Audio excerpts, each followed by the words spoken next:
Амар мэндүү хүндэт багш сургууль мужиглэгчид эцэгчүүд та бүхэндээ энэ өдрийн мэндийг төшүүлье.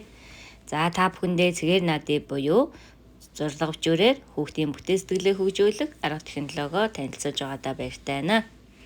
За энэ удаа бид бүхэн Чингэлтэй дүүргийн 103 дугаар цэцэрлэгийн эцэг болон хүүхдүүдтэй хамтран яг ижил зурлагыг дөрвөн самбар дээр бичээд өөр сэтгэмжээр зураг бүтээл болгосон байгаагаа бас танилцуулах гэж байна.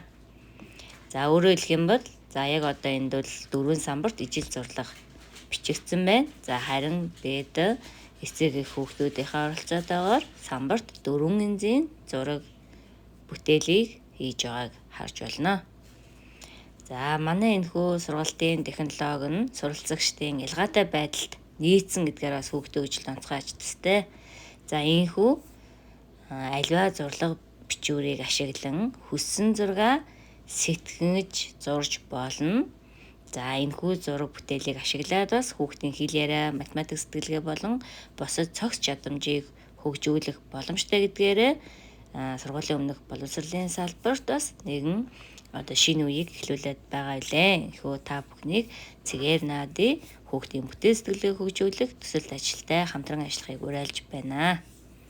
За амжилт хүсье. Бүтээлч Монгол хүүхдийн төлөө нэгдэцгээе.